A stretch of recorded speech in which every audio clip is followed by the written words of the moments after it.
সন্দেশখালীর ঘটনার পর থেকেই শেখ শাহজাহান কোথায় এই প্রশ্ন বারবার সামনে এসছে, কিন্তু সবাই যেটা জানে শেখ শাহজাহান তো নিখোঁজ। এই তৃণমূল নেতাই এবার নিজের বক্তব্য জানাতে চান আদালতে। এতে ক্ষুব্ধ হাইকোর্ট। বিচারপতি জয় সেনগুপ্তর প্রশ্ন, শাহজাহান আত্মসমর্পণ করছেন না কেন?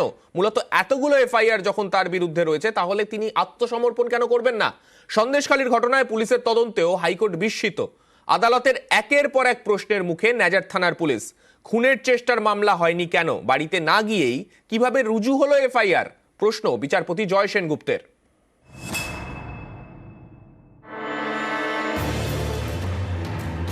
5ই জানুয়ারি তুলকালাম, তারপর থেকে কেটে গেছে এতগুলি দিন। এর মধ্যে জল্পনা ছড়ায় বাংলাদেশে গা ঢাকা দিয়েছেন তৃণমূল নেতা। এদিন অবশ্য হাইকোর্টে বক্তব্য জানানোর আর্জি পেশ করেন শাহজাহানের আইনজীবী। এতেই বিচারপতি বলেন, শাহজাহান আত্মসমর্পণ করছেন না কেন? হাইকোর্টের পরামর্শ, আইন মেনে মামলায় অন্তর্ভুক্ত হওয়ার আবেদন করুন শাহজাহান।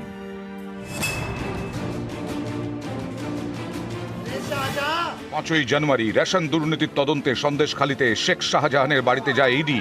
এই নিয়েই তুলকালাম হয়। তৃণমূল নেতার অনুগামীদের হাতে আক্রান্ত হন ইডির অফিসাররা। রেহাই পায়নি কেন্দ্রীয় বাহিনীও। এ নিয়ে মামলায় সোমবার পুলিশি তদন্তে বিস্ময় প্রকাশ করেন বিচারপতি জয় সেনগুপ্ত। বলেন, খুনের চেষ্টার মামলা হয়নি কেন? শাহজাহানের বাড়িতে না ঢুকেই এফআইআর, এটা বিস্ময়কর। এরপরেও নেজার থানার তদন্তে ভরসা রাখছে রাজ্য। শুনানির শুরুতেই এদিন বিচারপতি বলেন, খুনের চেষ্টার ধারায় মামলা হওয়ার কথা, সেটা হয়নি। ইডি দাবি করছে হামলার সময় বাড়ির ভেতরে ছিলেন শাহজাহান।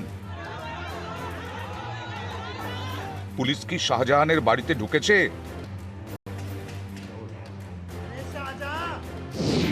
অ্যাডভোকেট জেনারেল জানান, শাহজাহানের বাড়ির ভেতরে পুলিশ ঢোকেনি।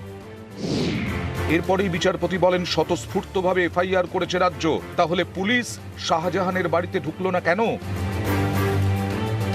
অভিযোগ, বাড়ির ভেতর থেকে উস্কানি দিয়ে ইডির ওপর হামলা করিয়েছেন শাহজাহান। তারপরেও পুলিশ বাড়ির ভেতর ঢুকবে না? বাড়িতে না ঢুকেই এফআইআর? পুলিশের এমন ভূমিকায় আদালত বিস্মিত। এদিন কেস ডায়েরিও দেখতে চান বিচারপতি। তখন এজি বলেন, কেস ডায়েরির ফটোকপি আছে। এটা শুনেই বিচারপতি বলেন, ফটোকপি কেন?